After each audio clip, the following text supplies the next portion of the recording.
Once upon a time, about a century after the settlers on Patria got all democratic and stuff, they stumbled upon this energy jackpot ore. It turned into a whole shebang of trouble and caused the nation to split and go boom boom on each other. With the North being outnumbered, the South was outclassed as they had a secret weapon: soldiers who could transform into mythical beasts. In a land called Patria, there were two cities that wanted to kaboom each other, the Northern Union and the Southern Confederation. They battled over a mysterious ore. No, it's not vibranium, this one is called somnium, and it has sparked years of conflict. The South initially had the upper hand until the North turned to forbidden transformation technology to create powerful soldiers called incarnates. Led by friends Hank, Kane, and Elaine, these incarnates helped the North win key battles. They were always the MVPs in the battle royales. But trouble entered the chat when an incarnate named Abi lost control of his powers, causing chaos. Despite efforts to stop him, Abi took his own life, leaving the others troubled. Concerned about their fate, Hank vowed to prevent any further loss of humanity among his comrades. As the war raged on, more and more NPCs died, and Elaine struggled to find a way to reverse the Incarnates' transformations. The situation got worse when Elaine revealed that the Incarnates could become beasts permanently, posing a threat after the war's end. It's like still having reanimated shinobi around after the Fourth Great Ninja War. Fearing this fate, Elaine chose to unalive herself as well rather than see her comrades suffer. In a tragic turn, Kane, driven by unknown motives, killed Elaine.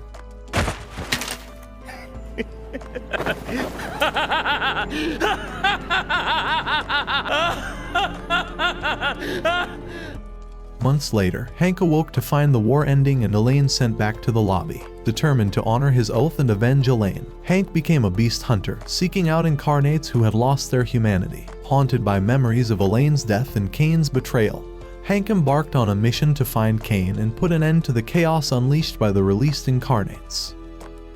In a struggling village called Rivulet Wood, John William Bancroft ran an orphanage alongside his daughter, Shawl. The village, which had been Hulk-smashed by the war, faced dire circumstances. When federal soldiers arrived, offering Will a chance to become an incarnate for research purposes, he saw it as an opportunity to secure the big bag for the orphanage and town. Despite Shaw's concerns, Will agreed to join the army, promising to return safely. After the war, Will returned in beast mode literally. He was transformed into a giant brown dragon. Although he retained his humanity, strange stuff happened in the village. Will began screaming at night, and livestock were found torn apart. Shaw refused to believe her father was responsible, but the villagers took precautions nonetheless, separating the orphans from her care. Feeling isolated, Shaw decided to leave with her father and live in seclusion. However, she discovered Will dying one night after being shot by a mysterious dude in a white robe.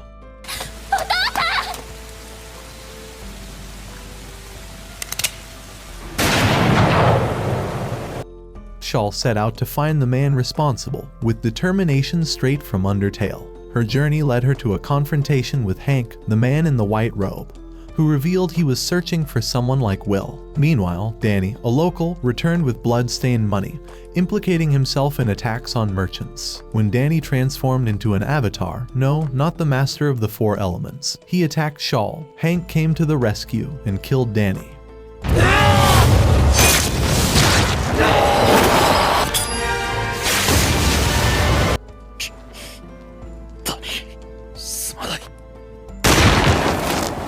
As Shaw pressed Hank for answers about her father's death and the fate of the incarnates, she found herself drawn into a quest for truth. With no clear answers in sight, she decided to follow Hank and uncover the mysteries of the war and its aftermath. Shaw trailed alongside Hank while she was being haunted by memories of her father's death. They boarded a carriage driven by a coachman who explained that an incarnate had erected a massive Hotel Transylvania-style fortress in a place named Roby Hill. Determined to investigate, they arrived to find Lisa, a military intelligence officer, waiting for them. Lisa told them about the Minotaur incarnate, who had caused chaos by building the fortress. As the Minotaur proclaimed war straight from his balcony, Hank resolved to confront him that night, while Lisa escorted Shawl to a refugee camp. Lisa revealed God-Killer bullets to Shawl, explaining their necessity in dealing with incarnates. Armed with the God-Killer bullets, they ventured into the fortress, encountering deadly traps. Hank shared insights into the Minotaur's psyche, reflecting on their past interactions. Lisa intervened, sensing danger, and aided Shawl in navigating the fortress. As Hank faced the Minotaur, Theo, in combat, Shawl questioned Lisa about Hank's true nature. When Hank transformed into his incarnate form, Lisa revealed he was the god of war werewolf. In a fierce battle, Hank subdued Theo, offering him relief before ending his suffering with a God-Killer bullet.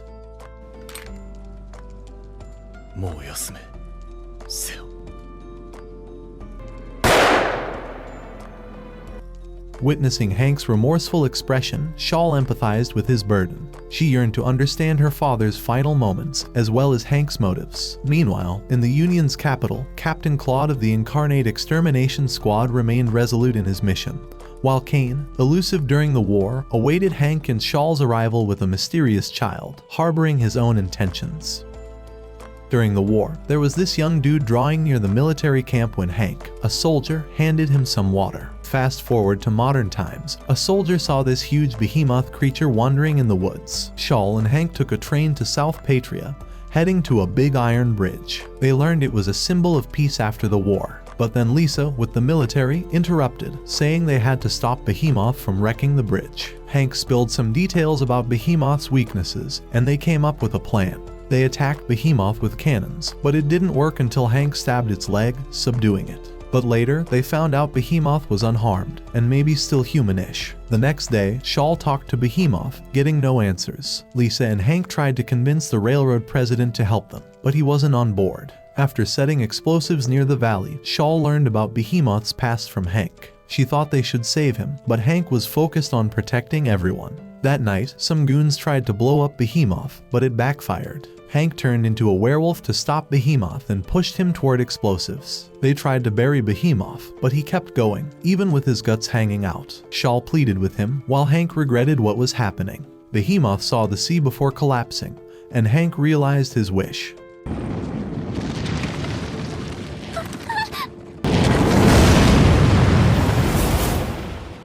Afterward, Hank and Shawl reflected on what went down. Hank felt guilty for killing Behemoth's human form, Artie, but Shawl believed they fulfilled his wish. Back at camp, they learned about Kane, Hank's old enemy, causing trouble in Waitekirch.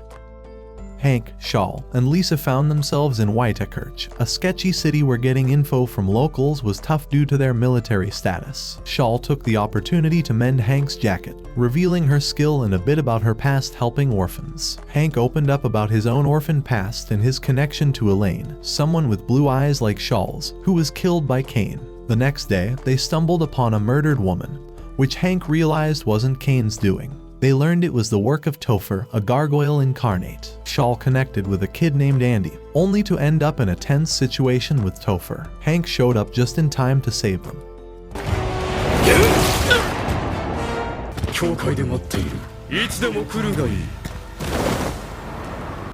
Later, Topher and Kane crossed paths, with Kane giving Topher a dangerous bullet. Hank headed to confront Topher alone, warning Shawl to leave town if he didn't return. But Shawl, worried about Andy, headed to the church alone. Hank battled Topher, who was struggling with his own morality.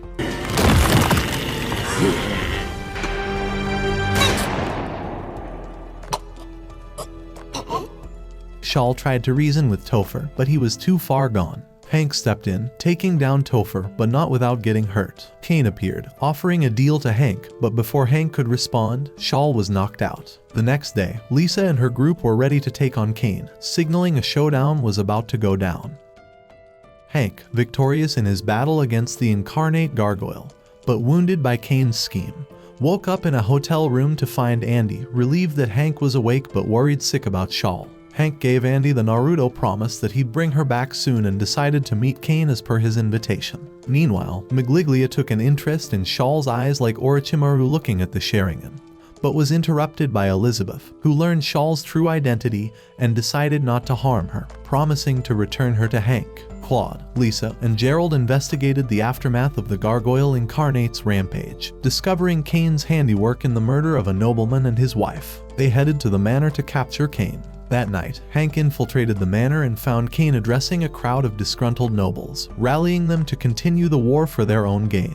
When Hank attacked, Kane revealed his twisted ideology, blaming humans for incarnates losing their humanity. Coup de grace forces stormed in, leading to a showdown between Kane and Hank.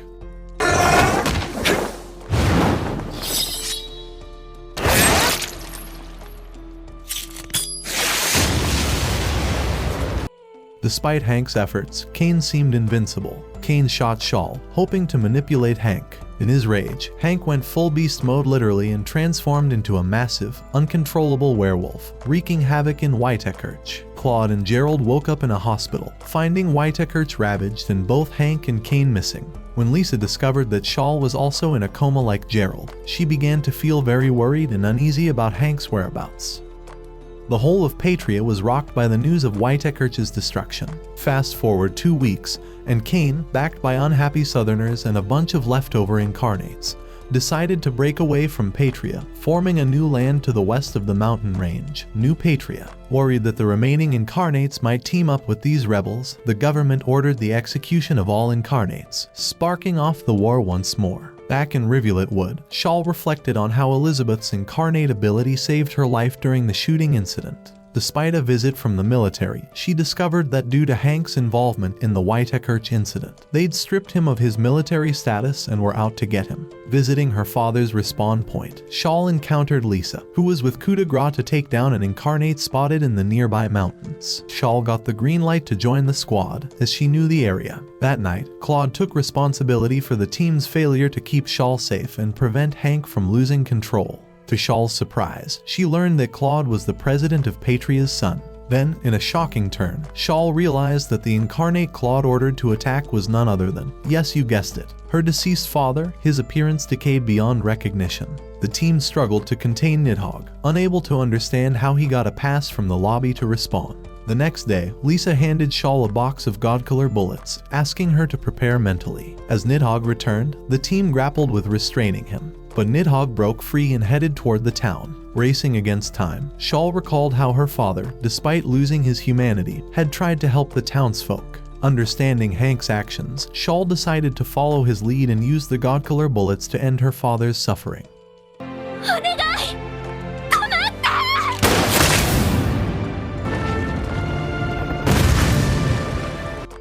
In his final moments, Nidhogg regained his sanity, bidding Shawl farewell before peacefully passing away. Despite feeling devastated yet somewhat comforted by the chance to lay her father to rest, Shawl couldn't shake the feeling that executing the incarnates was the wrong approach. With much determination to find another way to help them and to locate and support Hank, she pleaded with coup de grace to let her join their mission to find him. Claude, understanding her resolve, granted her request, assuring her that they'd find Hank together, even if his whereabouts remained unknown in the meantime. The coup de grace stationed themselves at Port Gulf, awaiting supplies and making preparations for their mission. Lost in thought about Hank on the beach, Shawl was quite enchanted by a hit song she could hear. Following the sound, she stumbled upon a cave where she encountered the incarnate siren, Trice. Suddenly, a man named Charles appeared, demanding Shawl leave at gunpoint. Trice intervened, cautioning Charles against rudeness and warning her not to sing due to the town's residents hunting her down. Shawl confided in Trice about her father's fate. Charles, feeling remorseful, explained that he had to hide Trice because there was a bounty on her head. Trice opened up about her past as a singer, revealing how she became an incarnate to keep her music alive amidst the chaos of war. However, once the war ended, she found herself shunned because of her incarnate form. Moved by Trice's story, Shawl continued to visit her, bringing gifts and sharing conversations. Through their talks, she learned more about Hank's secrets and past. On her way back, Claude cautioned Shawl against walking alone, warning of the unpredictability of people gripped by fear from the war. He admitted his desire not only to eliminate all harmful incarnates, but also to defeat his brother Kane.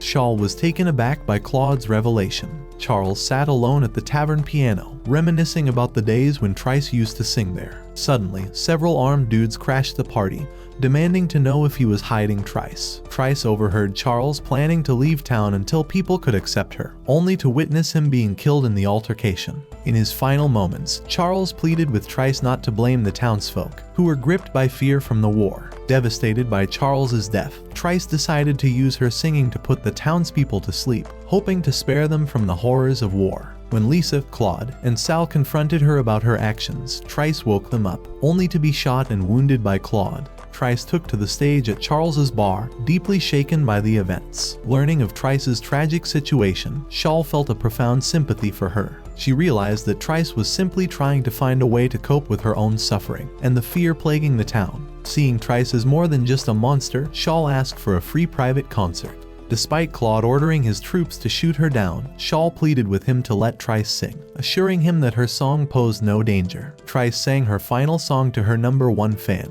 and as she finished, Shawl told her how beautiful and soothing her song was. Trice passed away peacefully, comforted by Shawl's kind words. As coup de grace readied to depart from Port Gulf, Claude warned Shawl that he would shoot her if she interfered with their mission to handle the incarnates. He informed her that traces of Hank had been discovered deep in the snowy mountains of the Great Mountains. Meanwhile, Hank, who had vanished after the destruction of Waitekirch, emerged in the snowy mountains. As memories of his actions as the King of Beasts flooded back, Hank resorted to using explosives to dispatch the incarnate attackers. Afterward, Hank departed, unaware that incarnate Garmer had picked up his trail.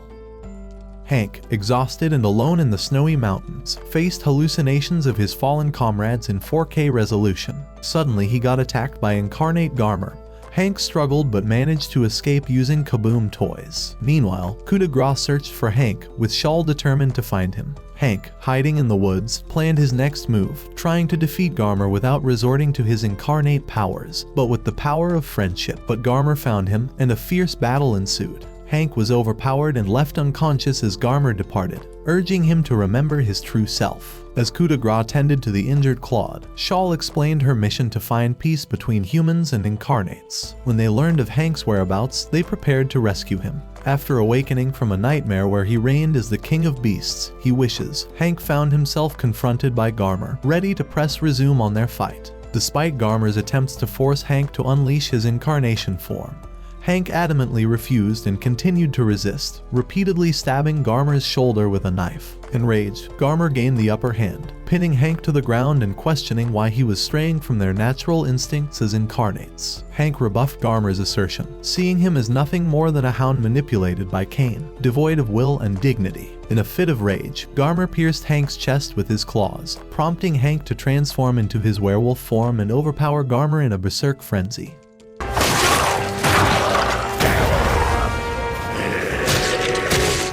However, a moment of clarity struck Hank as his left eye was drenched in blood, triggering another 4K resolution recap of his nightmare transformation. Overcome with fear, Hank screamed, drawing the attention of coup de grace and Shawl. As he reverted to his human form, Hank's terror rendered him unable to continue the fight, much to Garmer's frustration. Garmer savagely beat Hank, taunting him about the futility of his oath. Just as Garmer was about to deliver a fatal blow, coup de grace troops intervened, attacking Garmer and causing the cliff beneath Hank to collapse. When Shawl found the seriously injured Hank calling for her, she followed him as he fell off the cliff.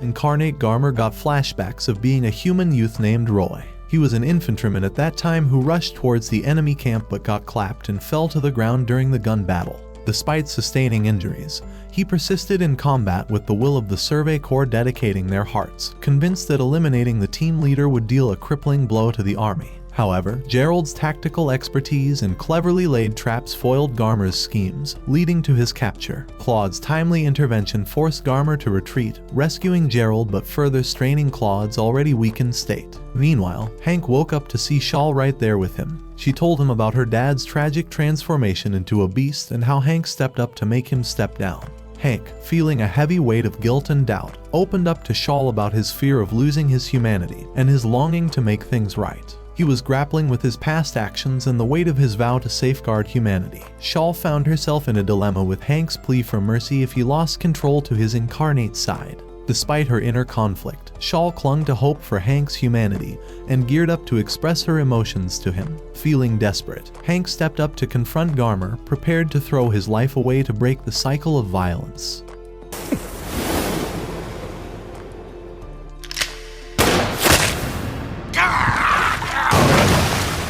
Shawl's sudden intervention and declaration of her belief in Hank's humanity ignited a glimmer of hope within him. With newfound determination, Hank embraced his mission and squared off against Garmer in a climactic showdown. As the battle hit its peak, Hank delivered the fatal blow to Garmer.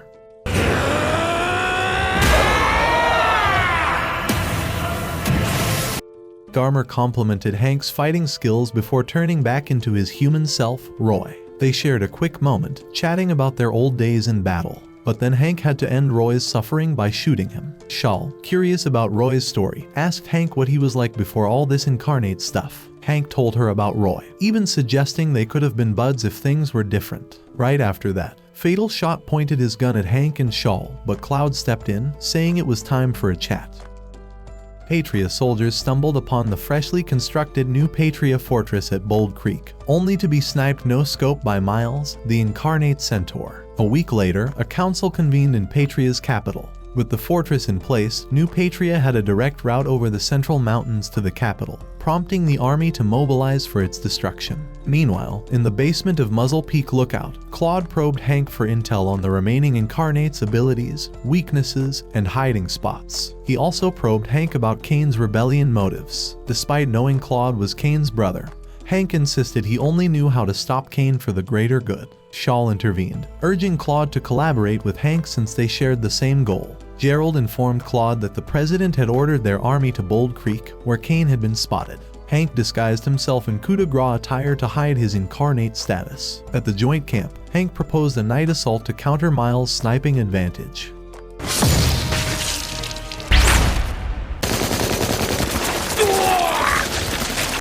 During the skirmish, Miles boasted of his immortality before retreating, leaving Hank and coup de grace shocked. The next day, while the troops were getting ready to dig trenches, Martin was feeling quite the comedian and dropped a funny story about his guys thinking they spotted a second incarnate mixing it up with Miles. He couldn't help but chuckle when Cloud looked all serious about it. Meanwhile, Miles played field medic, wrapping up a soldier's arm, and the guy thanked him for it. Kane was there, watching, finding it all pretty amusing, saying he used to be a doc, so helping out came naturally. He figured being a soldier ain't so different. Either way, folks were grateful, and taking out the enemy was a quicker fix. Later that evening, Shawl and Hank had a heart-to-heart around the campfire. Hank was cracking jokes and showing a whole new side of himself. Shawl was a bit worried, though, and reminded him he had to make it back in one piece. The next day, Patria made a move on the new Patria fortress, and it was a full-blown showdown. Both sides were trading blows, and casualties were stacking up. Then, as the sun started to dip,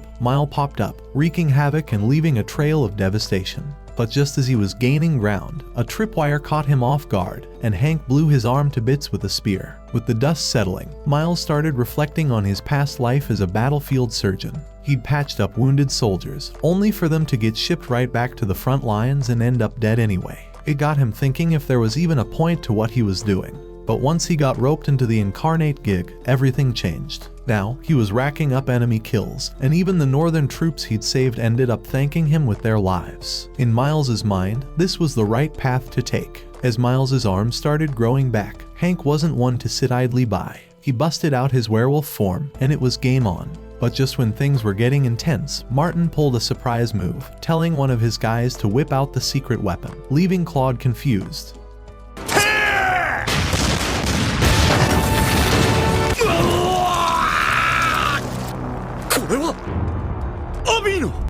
Migliglia did a reanimation jutsu on a large number of the dead in a cemetery under Kane's instructions. She followed Elizabeth and many incarnates to invade the South Capital. Miles started falling apart right then and there, but just when they thought they had the upper hand, they realized they were surrounded by this deadly poison mist called Alphid, courtesy of Abai, the Hydra incarnate. This stuff didn't discriminate, it took out their own soldiers too. And while Miles bit the dust from the poison, Hank put him out of his misery with a bullet. That's when Kane decided to crash the party, showing off his fancy new powers and causing a whole lot of chaos. Martin's soldiers tried to take him down, but Kane was just too powerful. He even tricked Martin into swallowing some of that poisonous mist. With all the mayhem going on, Hank rushed back to help out Claude and Shawl. Just when Claude was about to get clobbered by Kane, Hank went Superman mode and swooped in to save the day. Kane spilled the beans about his whole plan, revealing this fortress was just a decoy to keep everyone busy while he took control of the South Capital. He had some beef with humans treating incarnates like tools, and he wasn't too pleased that Hank was still getting in his way. He would have gotten away with it if it weren't for that meddling wolf. The two of them went at it, and Kane's new powers gave him the upper hand. But just as things were looking grim, the sun started creeping up, and Hank started losing his werewolf mojo. Kane wounded him pretty badly, but before things got too out of hand, Hank tapped into some crazy new power and knocked Kane flat on his back.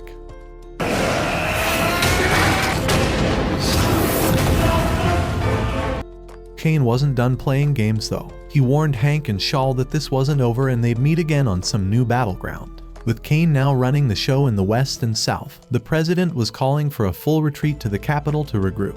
As Hank and Shaw got ready to hit the road, Lisa promised they'd keep backing them up even after the dust settled. Claude and Gerald figured they were going to need Hank and Shaw's help to deal with all the rogue incarnates out there, especially while Hank still had a grip on his humanity. Shaw had come a long way since they first met, and she had a whole new outlook on things now. Hank checked if she was ready for the long haul, and she was all ride or die. Meanwhile, out in the middle of nowhere, Kane was eyeing up Elaine's body in this creepy glass container. Even though she was out cold, there was something fishy going on with that liquid inside, hinting she might not be out of the picture just yet. Kane had this mysterious crystal in his hands, rumored to be somnium. He whispered to Elaine, saying that the world she wanted to tear down was going to come true, hinting that he might just bring her back to life or pull the Uno reverse card and use her to cause trouble for Hank and Shaw.